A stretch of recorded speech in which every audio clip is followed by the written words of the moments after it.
You're not allowed to say Happy New Year. 17 days in, you can't say Happy New Year. No. Yeah, we're past that. Yeah. So then but Chinese New Year hasn't started yet. So technically maybe we still can.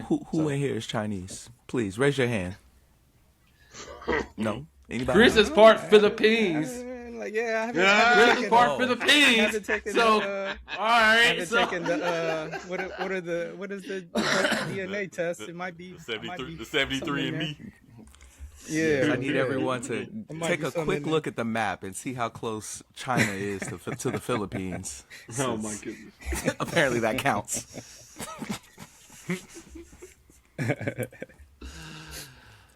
But nah, man. holidays were good.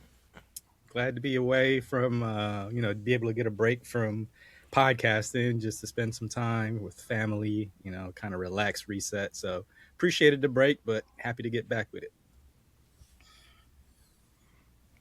Yeah, we I had a would good agree time. with that. It was nice to like take a break from the podcast and spend time not being on a podcast, thinking about topics and just kicking it, enjoying the holiday, not working. So I don't know. My time away was cool. I didn't do much, not a lot of family time, but it was good. It was good just the same. Yeah. Had a pretty good time. I know I closed the daycare down for a week. So, I mean, that within itself was a good break for me.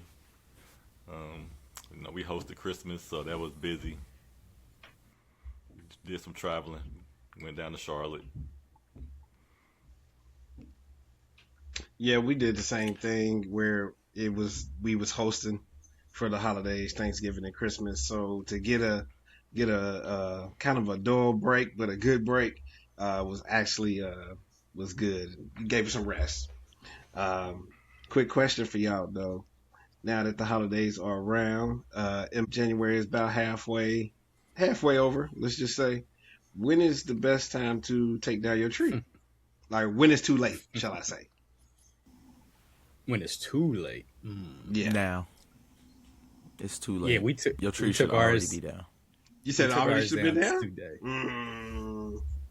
We took ours down today because of the extended weekend. Had a little bit more free time, so I was like, let me get all the stuff taken down. I feel like the end of January is too late. Okay. You roll it into Valentine's Day. With the tree still up. So what do you say to people who still keep their tree year round? Then there are people who and like then to they keep put their different. tree up Yeah, they put year different. round. I know people put put ornaments on different the tree decorations. based off of the holidays. No. Like Nah, they making their own. tree. They making up their own holidays. Like Right now they got a whole bunch of speeches on the tree. if I have a dream. I have dreams.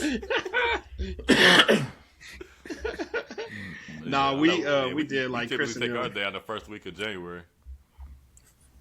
That first week. First week like in that January. First weekend. Yeah, So same after here. New Year's, whatever that weekend is, it's coming down. Now it ain't put up. So for Man, me, we just got a whole bunch of Christmas stuff laying in the family room on the floor, but it's down. So for me, the outdoor decorations, y'all know I do, try to do it a little big for outdoor decorations. Depending upon weather, it could get taken down the first week of the new year, or it could get taken down the first week of February. It just depends on how that snow fall, because I don't feel like being out there in the cold like that. But But are you still lighting it?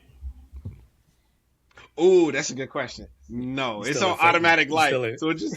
Still So it just inflating depends the on if I'm inflatables. not right. It just depends on if I'm lazy enough to turn the little timer thing off for it to come on. But we took ours down this year, that first week, as far as the outdoor decorations. Just took down our tree like literally today. And you got two grown, almost grown boys. You could just send out there like, hey, go out there, go pull that stuff in the garage. Like, you don't have to go Yep. out there no more. Let them go out there in the snow. Yep. And it's interesting that you said put it in the garage because that's where it's at right now. Kind of like just store it. Ain't like properly stored away and in the bins and all of that Just kind of laying stuff on the. yet. Yeah, that'll be when I get to it. But it's at least out of public view, so it's put up. Yeah, I'll celebrate Christmas down there in Charlotte, Josh. We did. Christmas was really good. So what you do with your tree? No. I love that, Chris. Good segue. No, but I wanted to tell y'all just really quick just about, my my time away. It was great. Love, not doing all the editing and stuff. That was great not to do that. But I still miss doing it. I still miss chatting it up. Still good fun times with y'all. Charlotte was fun. No, getting away from y'all was fun. I'm not sure if I shared it with y'all. Started a new job, so during the time away, so that was great. It was fun. And like I said, Fred came down to visit. That was also fun. So good times was had. But I'm glad we are back. Glad to get to it, and we are going to get to it right now.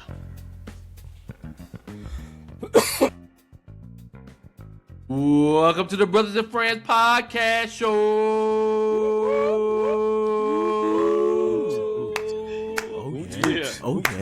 Oh yeah. Season 2 is here. It is here. First episode, season 2. How are we feeling today, Greg? Deucing it up. 2. Put your number 2s in the air if we doing on them. We're doing it on them. Shout out to Nikki. I lied. No Nikki. No Nikki shouts. Oh, wow. Yeah. Okay. What's going on, Chris? Yo, what up? Happy to be here. Happy to see everyone, and happy to be seen. Mr. Gary, how are you feeling today? Hey, new year, new goals, new dreams. Yes, sir. And Fred, how's it going? Oh, what's going on? Freddie T in a place to be in 2026. Yes. So this is the first episode of the second season. I'm sorry, of the Brothers and Friends podcast show. We are hoping to bring you lots of fun times, special episodes throughout the season. We hope you enjoy it. But as far as this episode goes, we are going to do I want to bring forward the topic, of course, the big topic that's been going around the country as far as the Renee Goode. As far as her incident that has left her dead by that ICE agent. I wanted to get y'all thoughts and feelings on that. Man, it's a pretty sad story. When the first video I seen, it was kind of questionable to where, like, I know, like, some people were talking about, was it self-defense, wasn't it self-defense, and they were gearing it more towards self-defense. And I was watching a Jamel Hill podcast, and she was talking about it, and she showed it from a couple of different angles, where it showed that the officer that shot her wasn't really in front of the car at all. He was, like, kind of on the corner of the car, like, I guess where the blinker is, on the driver's side, when he shot her, and not in front of the car. So, I mean, I think it's, like, we're in crazy times. Like I said, like, I think ICE is just out here about to take over the world. She even showed some statistics saying that, like, ICE workers are, their funding is larger than, like, the FBI's funding and, like, other,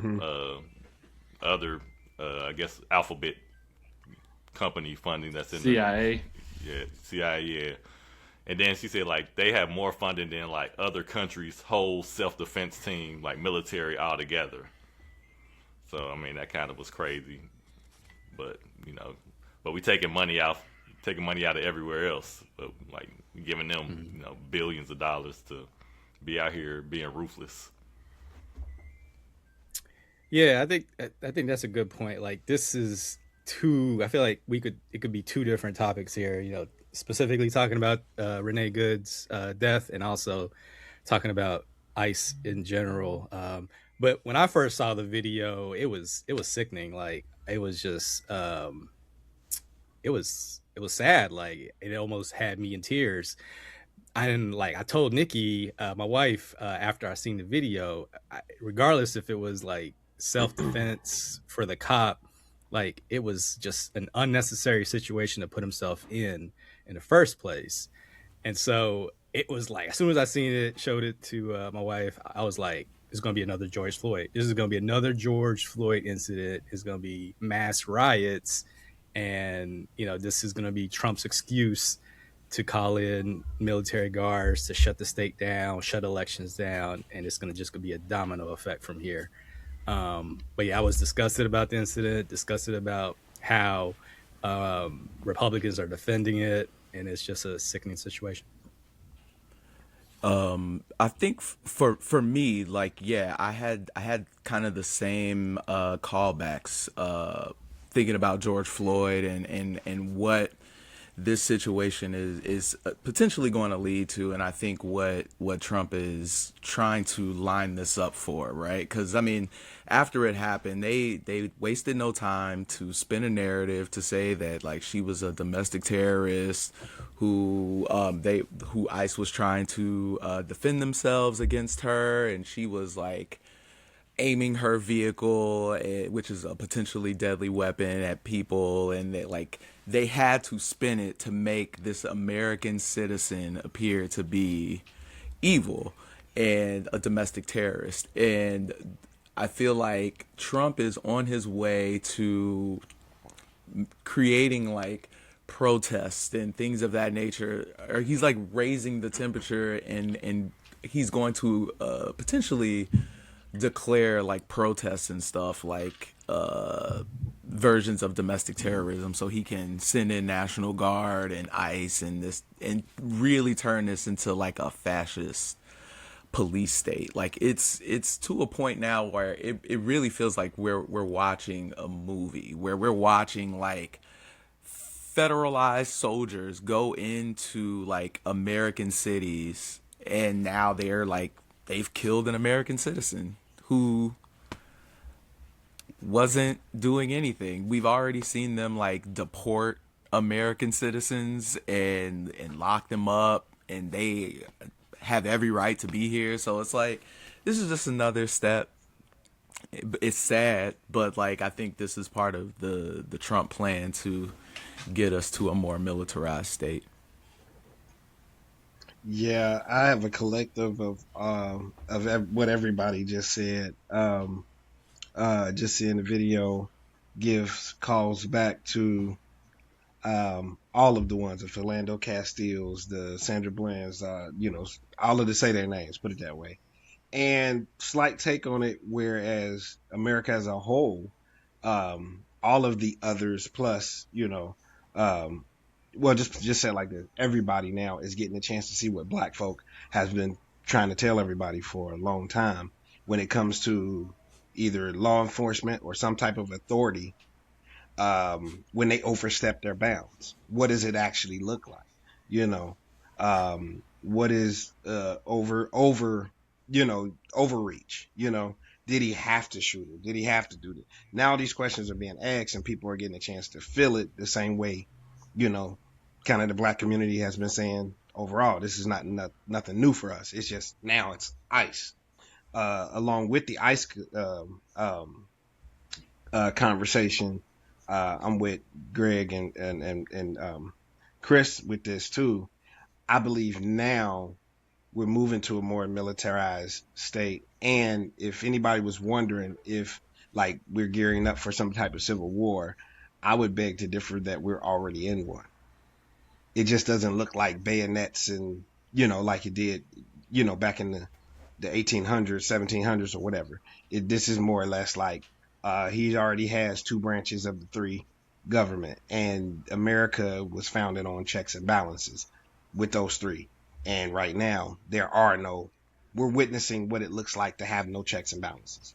So for me, it's weird to see how it's even being reported. Like every day something is on the news saying, oh, well, these people did something illegal. Trump did something illegal. He did it, but it's actually illegal. And or he said it but he wasn't supposed to, or this, but nobody's actually doing anything about it.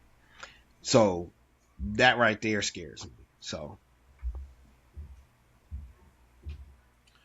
Yeah, like when I saw the video, yeah, it was almost the same effect, same feeling I had watching the other videos of George Floyd, all the other black killings that happened in America. And it just feels like I don't know. It just feels like that the ICE agent just was just disrespectful during, of course, during it. Then afterwards, I didn't like the whole. I think they had like a whole ceremony, like a candle thing, and they made everybody leave. I think he knocked the candle down or something like that. It was just, I don't know. It's just sad. Like, she's still a human, regardless. But I do, just taking positively, I did enjoy how the Minnesota mayor stepped out and called out what was going on. I liked his call for it. What I don't like about what this president, because I really don't speak too much on this podcast so much really about politics so much. But what I don't really care so much about the president is that he uses his power to hurt like people in that state who don't support him. Like, well, we're gonna cut off your benefits if y'all don't stop doing what y'all supposed to be doing in Minnesota, or like whatever. I'm like, well, like, and that's not cool to the citizens who live there though. And you're using like your power to punish the citizens who need those resources, right? So the same way that whole government shutdown happened, like they're using their power to push a narrative, and they're hurting like the people, and they're hurting the resources. I just feel like, I don't know. I just don't like how that's really why I can't stand like what he's doing, in my opinion. But yeah, it's like you can't say you love the country, but do the stuff that you're doing to the country at the same time. Right. That's a good point. Are you do you guys are you still proud to be Americans? Like, do you still consider America to be the greatest country in the world? Or I was always twisted by hearing that. So when I say twisted, I mean like conflicted, I guess. So I believe in the ideal of America, and I believe that even when we say it's the greatest country on the planet and everything, I believe that was always the idea that we strive to be. But when I look at my reality in my lifetime, and even my ancestors and my fathers and grandfathers in their lifetime, there was still some strides or some experiences that kind of contradicts that statement. You know what I mean? That we're the greatest country, and land of opportunity and different things like that. So it's kind of like a double-sided thing where it's both things can be true at the same time. But and then to expand on what you said earlier, that we're already in a civil war. Is this just like because of Trump era? Is this like a genie that we could put back in a bottle, or do you think is always going to be like this going forward after Trump, if Trump gives up power? Well, okay, I will say this because we was on record with it. Whether you liked her or didn't like her, Kamala Harris said these things were going to happen. She literally, if you watch the debate, she said exactly verbatim what was going to happen, and it's now happening. To Trump's credit, Trump said that this was going to happen. He said exactly what he was going to do. This wasn't like a sneak attack or everybody surprised. It literally, if you go back and watch all of the tape and films from the election leading up and everything, he said he was going to do it, and so far he's doing it. So those who support him is like, yeah. And those who kind of was like, I knew something, but I didn't think it was going to go this far. Yeah, well, this is what you voted for. And that's my issue with people who are immigration, or who are people from another country who came to live here, and have people who are citizens now and still voted for him. We have people who are like family members who are immigrants. I'm like, he said what he was going to do, and like now you're mad. He has said what he was going to do. I'm like, I just don't understand that. Like I just don't understand. Like it's like I think a lot of Hispanics community voted for him. There was a large number of the Hispanic community that voted for Trump. I think a lot of that though was because they believed him. Like when Trump said that he was gonna lock up bad guys, I think they believed that. It wasn't. I like the plan was never. I'm gonna round up every brown person I see on the street. That he never said that like at the podium. Like, but that's what they seem to be doing is going into cities, and if you Targets. even remotely look non-white, you will be questioned. So, I like I don't blame them. Like it took me having to listen to some conservative Republicans explain why they voted for Trump to kind of understand. Like they do come from a place of conservative thought, right? And they're like a lot of them were they voted for like one topic, which was like getting prices down. Like I think everyone, like when it was Everybody around wanted the election time, economy. like everyone wanted the economy to be economy fixed. down. And like I think the tale that this businessman, the successful businessman, is the only one who can dig us out, I think that resonated with a lot of people. And so like I think that's why they voted for him. And that's a level of privilege though too. And I'm conflicted when I hear that too, because I go, okay, I give everybody grace from the place that they at, right? And you may not have known, right? Or you, like you said, you were just thinking of maybe, and not you speaking, but like the conservative people were maybe voting on one issue. But it's almost like you cutting off the hand despite the face or something like that. Like, okay, so you can't say you didn't know. You know what I mean? Or I feel like some of these people, they knew he was going to round up some people. They just didn't think it was going to be them. So now that it's happening to you, oh, you have firsthand experience of it. Wait a minute, this is not what I voted for. But you was okay with some people. You get what I'm saying? Or those people or whatever. You know what I mean?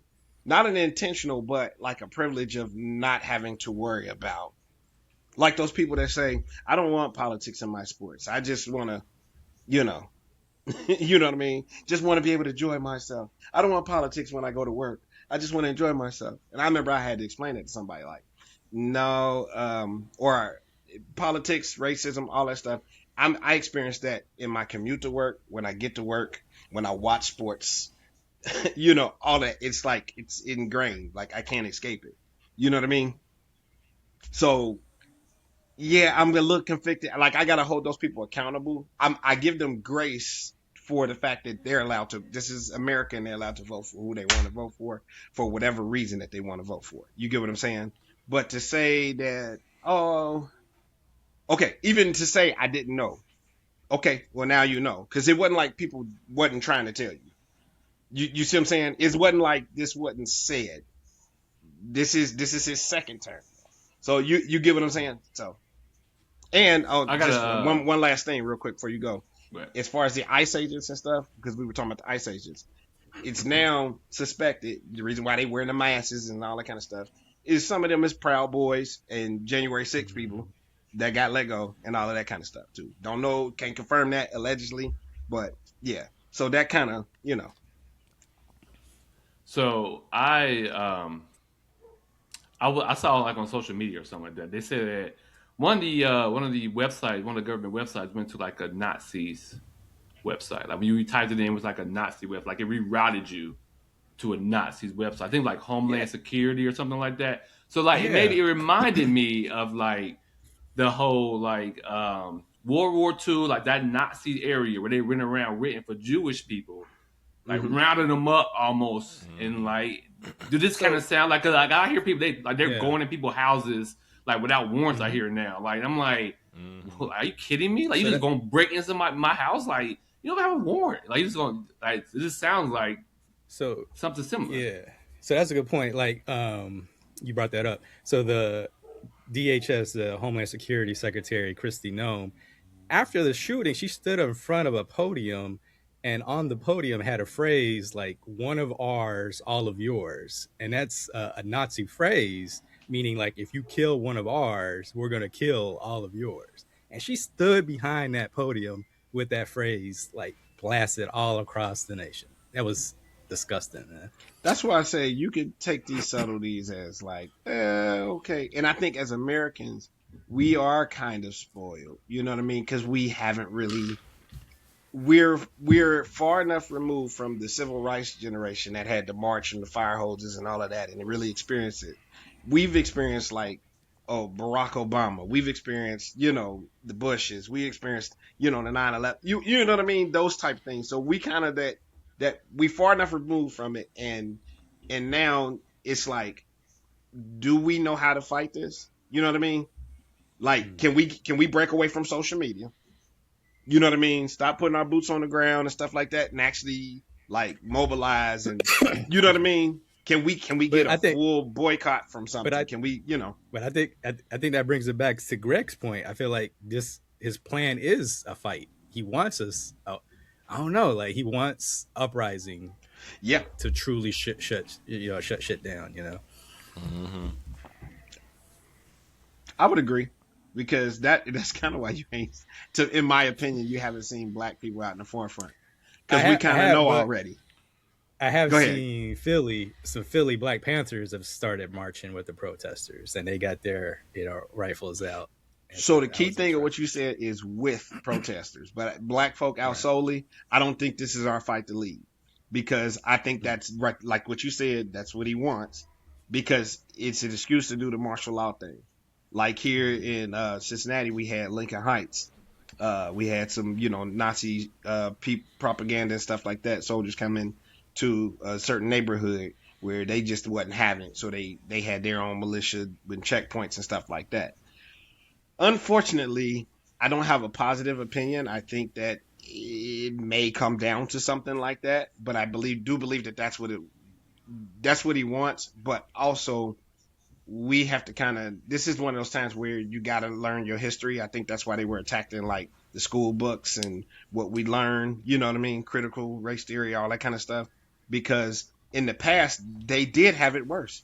Those people wasn't playing either. They was literally in the street killing, hanging, all of that kind of stuff. So how did they begin to mobilize those people when it was really out there in the forefront?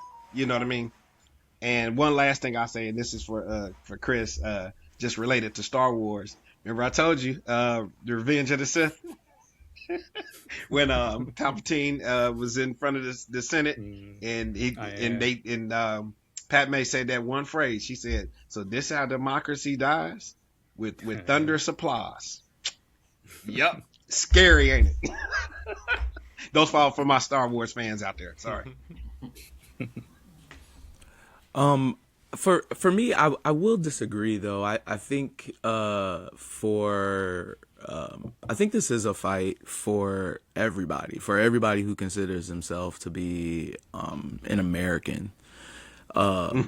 We may not like feel like we are the targets of ICE raids right now, but it really just depends on where you are, because there are pockets of Ohio where they're looking for Haitian people. They're not looking for Hispanic folks. So to assume that because you're black that this isn't your fight, I think will lead you down a path of being ill prepared for what's going on.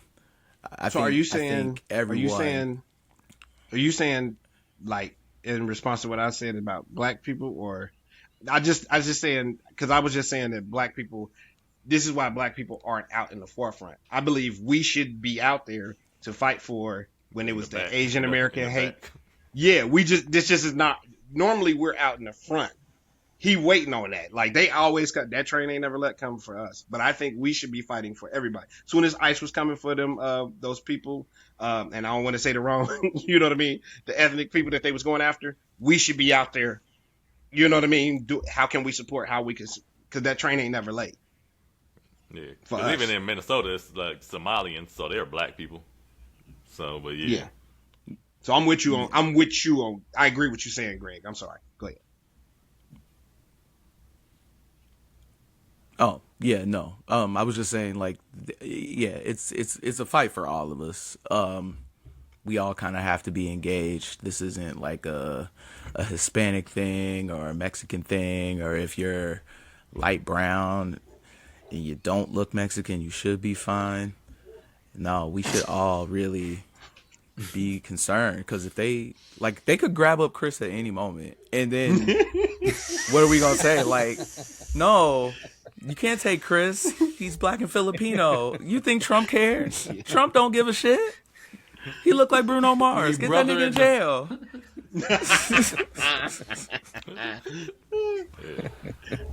I mean, and the question, I mean, I propose is like how do we strategically fight this? Like, I think that's the question that everybody has to figure out, like, without crossing the line and making shit worse. So this that's the thing, though, like, because the lady who Mm-hmm. got killed in Minnesota, she was a part of a group. Like, that's why she was there. She was a part of like an alliance of people who like are out in these cities, who are just kind of watching ICE agents, making sure that like they're doing things like legally and like lawfully, and not just violating people on the street. Like, that's kind of that's why she was there. It was to not necessarily to hinder or to stop whatever was going on, but just to like supervise and make sure, because there's nobody supervising these ICE agents when they like land in your city. They just kind of take over, do what they want. And like the advice that we're getting from cops, because when they came to Columbus, the advice that we got from local Columbus police department was, it was almost like, if you don't have to go outside, don't go outside. Like, that's what the advice kind of felt like. It was like, don't engage if you don't have to. Don't like expose yourself. If you feel like you might be at risk, stay home. Like, that's the advice that we're getting from like our local officials. So like, live in fear. That's what I'm saying. Yeah, but like also like everyone. Right. It's almost. I remember when they came to Charlotte, like, it was like a lot of Hispanics, like, companies like closed. Like, it was like, we're not like, and they were like legitimate businesses, but they were afraid for their customers who wanted to still go out. They're like, no, we're closing down. This is one of those things where it's like, I just never seen that before. Like, it's crazy. So I heard some solutions, like ideas of solutions, shall I say? And this goes back to the whole, okay, this is a good time to re-up on American history. And to Greg's point too, okay, Black American history now becomes American history. Asian American history becomes American history. You know what I mean? Like, it really takes all of us now to get through this. So if you go back and look, a great documentary, I would say for anybody to go back and check is Eyes on the Prize. It was basically recorded from the beginning of the civil rights era, all the way to Martin Luther King and Malcolm X being murdered, and Medgar Evers and all of that kind of stuff. And it started literally with groups like SNCC, and others, during Red Summer and all of that. And basically, almost like in Minneapolis, where they said that it got to the point where, they're telling people, don't film them. And, in trying to harm people, if they pull out a camera to film them, they got masks on, because they don't want the nation to have footage of what they're doing. And you have to get the majority of people on your side to do it. I think that's what was effective with the George Floyd, is the video went so viral that so many people picked it up that you couldn't make those assumptions like, well, what did he do before the video and after the video, if you're sitting there watching it blatant, with your own eyes. So why didn't this, like, why is it because of race that this didn't spark the outrage? Because this went viral pretty instantaneously, just like George Floyd. Well, I think it is. I think right now, people just don't know exactly what to do. They asking the same questions we are. So if you go back to what they've done in the past, was this: Bloody Sunday, the Edmund Pettus Bridge, they called it Bloody Sunday for one reason. And that, you know what? This brings up a good point too. I'm tired. I don't know where this term came from. Peaceful protest, because I never heard it. How do you have a peaceful protest? That's an oxymoron. If a protest is peaceful, it doesn't get changed. Remember, there's no justice without peace, right? So what I heard Martin Luther King and all the rest of them say in the civil rights movement was a nonviolent protest, which basically was this. They were getting beat up with the water hoses and the dogs and all of that kind of stuff. Their protesters was violent, but it was violent from one end. So what they did was they had a strategic manner to expose the violence that was put up on them. That's why they told them, okay, don't react. Here are the follow line. Here are the guidelines to follow. Here are the rules. Here's things you can do during a protest and things that you can't do during a protest. Like that's what SNCC would actually train young folk to sit at those lunch counters. They didn't just go sit at the lunch counters. They told them what they was going to expect. They actually did dramatizations where they would sit there and then their friends would sit there and pour stuff on them and push on them and all of that just to give them a practice run of what was going on so that at the end of the day, it could be on record that they didn't break any law. They just really got accosted and stuff like that. So when we go back and look at those videos, I remember I used to tell my mom, like, Mom, why are they just sitting there? Why don't they fight back? She said, son, you would do the same thing if you was in a position because look at the apparatus around them and stuff. If you tried to rear back, then they got you. Because remember, that's what we're saying. That's what they want. So to wrap my little part up is there needs to be a more strategic thing. We need to kind of learn from what was effective kind of back then and then bring it into this new era of fighting that we need to do, mobilization that we need to do.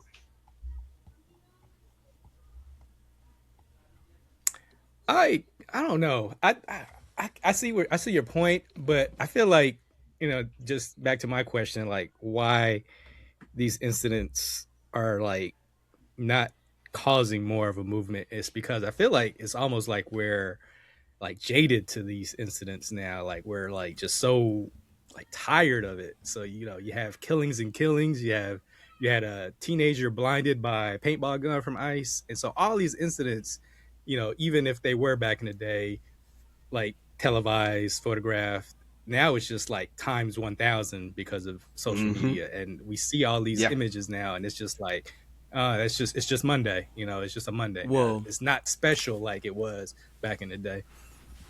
I think this incident too also has it has multiple camera angles of what happened.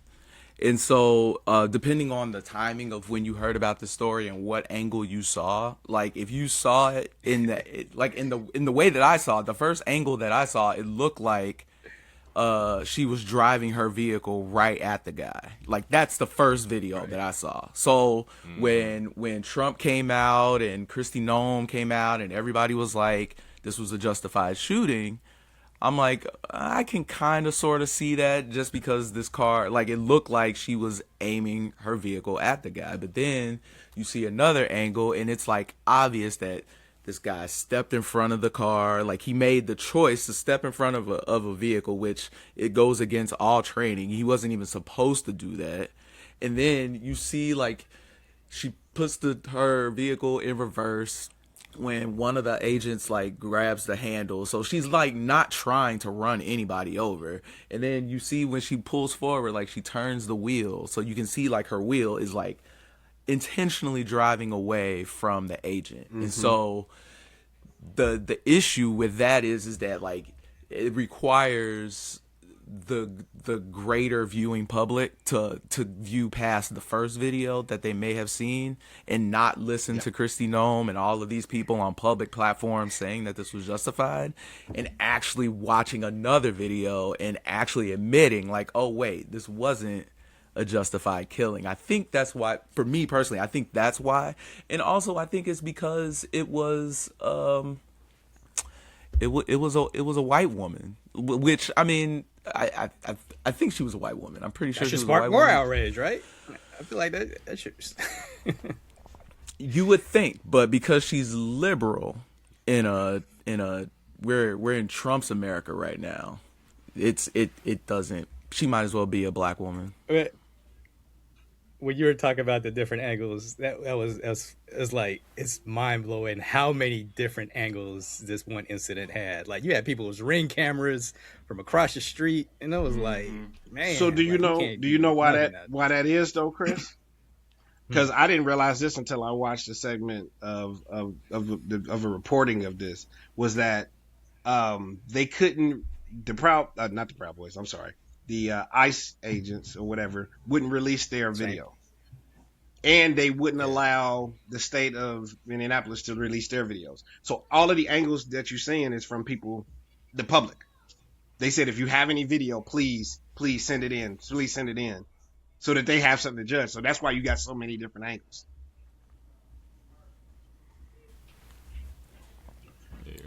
And I think, Greg, you said a key word when you were talking is the training. Like, that was a part of their training. Like, I feel like they're not really getting trained either. It's just like, hey, grab a gun, go out there, police some people up with very little training to do the job adequately. I mean, that's the other thing. Oh, my bad. Like, ICE did this huge recruiting push, and like that's the other thing. Like, and to like answer Chris's question back before, like way before, when you asked, like, do I have pride in America, or like do I carry like a certain level of patriotic pride? Like, that's the gaslighting bullshit that this country gives you, right? Like, I was raised. We did the national or the Pledge of Allegiance every day in school, and we were taught that like America is the best country in the world. Nobody's better than us. We are like the leaders. But then you look at the stats, and then you look at like our education level, and then you look at like poverty, and you look at the wealth gap, and you look at like how the police system is constantly killing black folks in the street. You look at how like we are constantly healthcare. You look at how like we are like black people are being demonized in the news constantly. You look at all of the things that tell me that this country is garbage, right? And then the country looks at us, the people who we are the direct victims of, and we are looked at like, how dare you not love this country, right? That's the trick bag. That's the trick bag. It's like, how dare you not love this country? And if you don't love this country, then you don't love the troops. And that's the other bullshit. Like, wait, if I don't love this country, I don't love my brother? That's it? Man, see, and my point with that, Greg, is like this, and it's so blatant. Okay, so after we looked at what we just seen and all of the stuff leading up to it, Colin Kaepernick taking a knee, was it really that bad? You know, so yeah. I move in a heartbeat. Just to let you know, I move out this country in a heartbeat. I'm already ready. So, but to Chris's point, I'd like, do we love our country though? It's like, I can't. I'm like, this is my home too. You know what I mean? So I do have some stake and some pride for my country. It's them. Well, and I almost sound like them. It's them that's messing it up. That small majority that won't accept it for the ideals that they preach though. You know what I mean? But to me, it's like this country is ran by money. Greg even said it. Like, people voted for Trump for economy. You don't vote for your personal reasons. You vote for he's going to make it financially better for me. And when you are so dedicated by money, we don't care about the gun laws because they're feeding us money. So then, like, nothing's not going to get better because this country's so full of money. They so demonized and so passionate, like worshiping money that they don't care about really humans because they gonna get their money. We ain't gonna change gun laws because we gonna get our money. We gonna vote for this guy because we feel like we don't care what's gonna happen to our friends or to our people we love because we feel like he's gonna make this economy better. Like it's to me, it's just you're so rooted with money. Like, I don't feel like it's ever gonna get better in my opinion. That's why I feel like this country. I don't have really love for this country so much anymore. Like this, seeing how everything is like it's so much of a demand and love for money that you can't even see past like human and emotion or anything else like that. That's just me. But can we have one and not the other? Just sitting here listening to y'all talk, it just kind of made me think of the question. Like, can you love the country and not be proud to be an American? Or does it have to be both? I think it can be both. Or Yeah, I do you definitely think it think can be one or the other? I don't know. Can you love your wife and not be proud to be with her?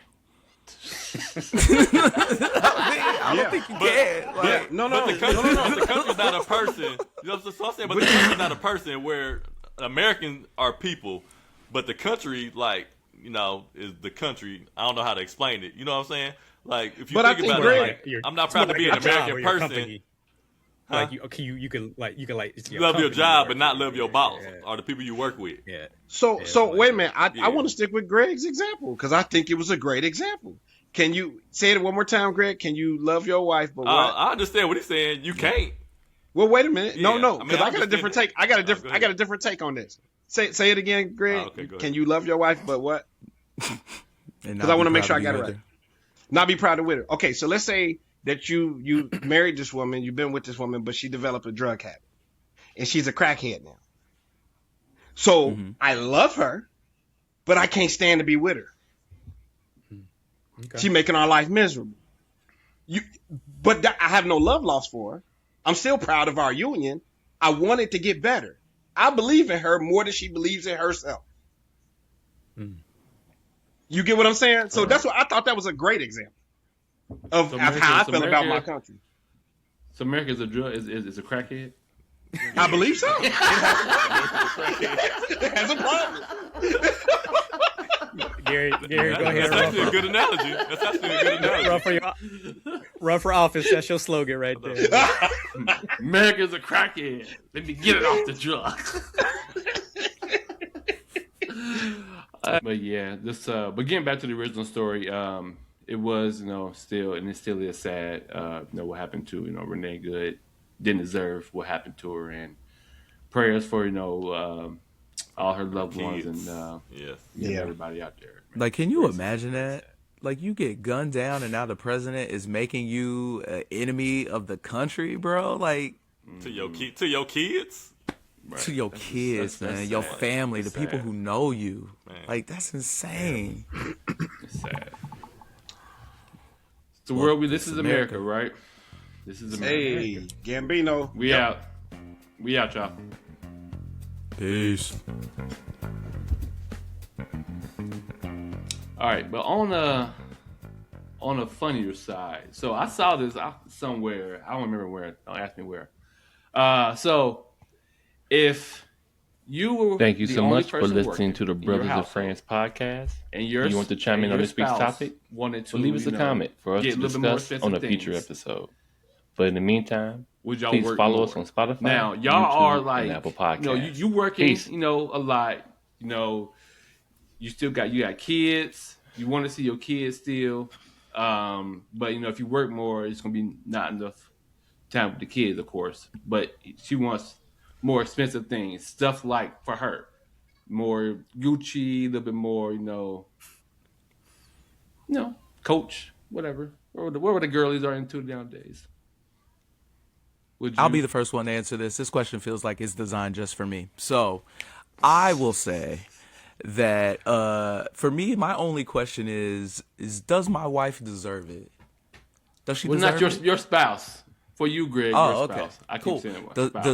Sorry. Does my spouse deserve it? Does my spouse deserve the Gucci, the gifts, the high-end stuff? Like, are they taking care of me? I mean, yeah. I mean, they're doing what, you want your stay-at-home spouse to do. So whatever you want your stay-at-home spouse to do, they're doing it. But, you're going to have to do more, and we're going to take less of whatever you want to do. So if it's your hobbies, whatever your hobbies are, smoking, Call of Duty, playing with the kids, you're going to have to do less of it. Gun ranges. Real quick. Yeah. I'll jump in real quick. For me, it's okay. I don't have a problem. Just for the simple fact of if I'm the only, and let me clarify, I'm the only person bringing income into the house, right? You're the only person bringing income to the house, and she Okay, wants then- again, like she wants, and it's only what she wants. So it ain't nothing about you and nothing for the kids. She wants more expensive things. Okay, Or I think spouse it's in the wants way more you expensive things. phrased it. It don't matter if she wanted if she just wanted to buy some stuff on Amazon.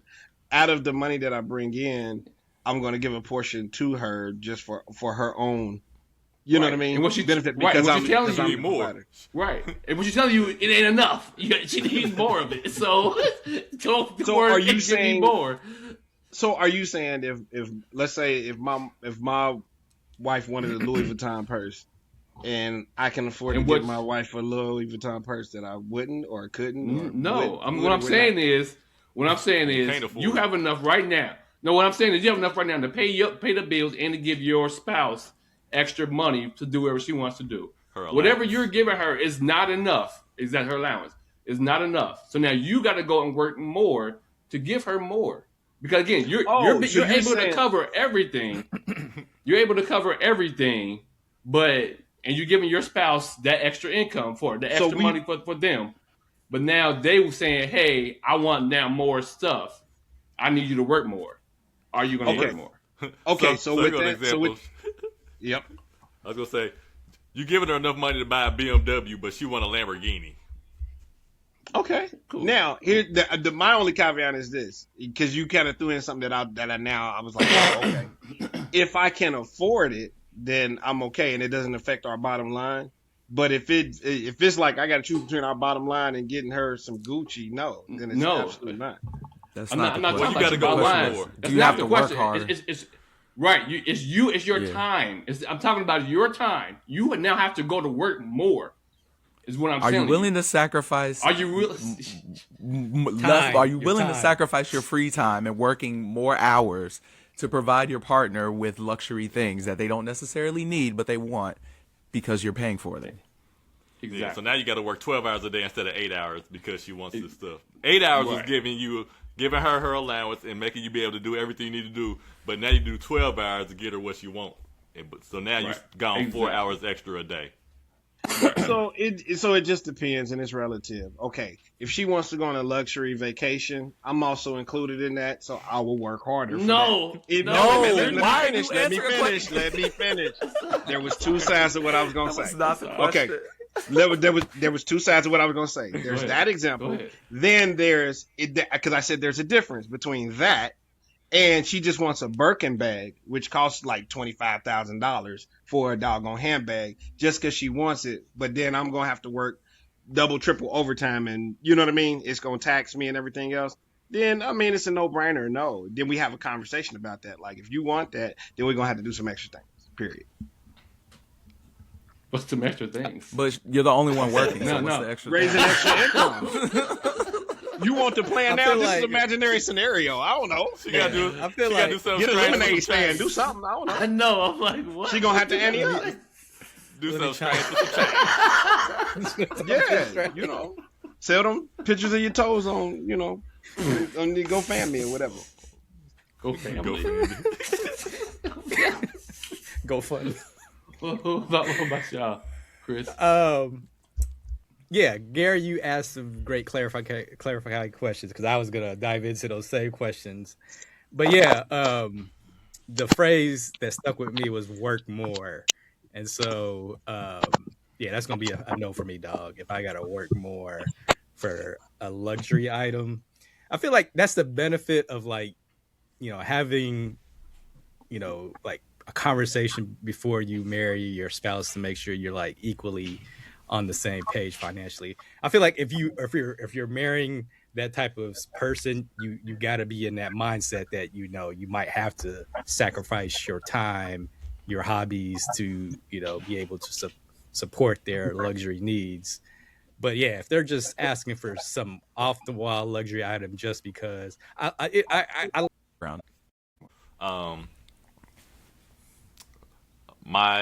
think I'm gonna say no.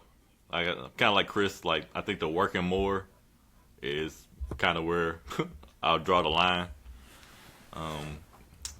But if I can spend it and say like every now and then, I'm willing to work to get you something. Like I'll work, a little bit extra this month if you want something this month, but like not on a regular basis. Like this is not an everyday thing. Like you done got with a new group of friends and now you trying to like Keep chase up with the what is it, the Joneses? Keeping up with the Joneses. Nah.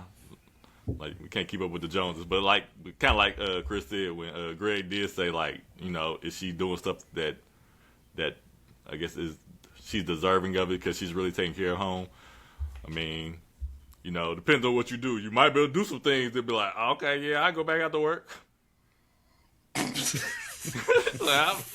oh yeah, I'm about to get up and go to work right now, baby. Oh wow. Oh wow. Like, what you want? Hey, ain't nothing wrong with a little motivation. Everybody need a little motivation. Nothing wrong with that at all. And see, the thing is like when I answered know it's not a hard. Like when I answered it, my thinking is like when I entered into this relationship, like we kind of already had set the standard. Like I knew that this person likes expensive things, and so like if this person is the luxury type and they know that they marrying me, they know I only make X amount of dollars, and they cool with me having to work more to provide them with what they want. I mean, there is a give and take though, right? Because if it's on the other hand, I'm thinking like, well, damn, if I'm working all my free time to get you this thing, then that means that the time with me has no value to you because you rather have this thing that I can buy for you more than time with me, which is a bigger problem. But also that's something that I would have figured out in the very beginning of the relationship. Like, oh no, you're a materialistic person. I'm not into that. So it really just depends on who you married to, man. But like if you married to that materialistic person, man, get your ass up out that bed and go buy that Birkin bag, man. She deserves it. She wants it and she's waiting. Joshua? No, no, I wouldn't do it. No, like to me, like it's already a luxury because I've experienced being a stay-at-home dad.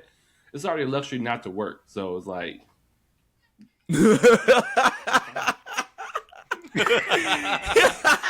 Josh go catch the No.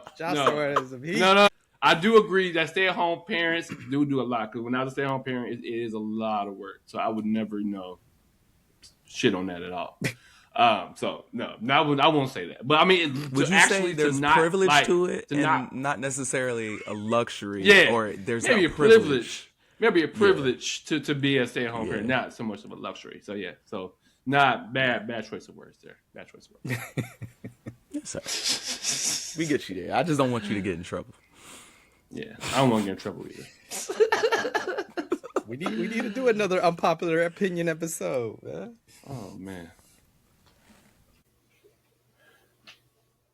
Thank you so much for listening to the Brothers and Friends podcast. Do you want to chime in on this week's topic? Well, leave us a comment for us to discuss on a future episode. But in the meantime, please follow us on Spotify, YouTube, and Apple Podcasts. Peace.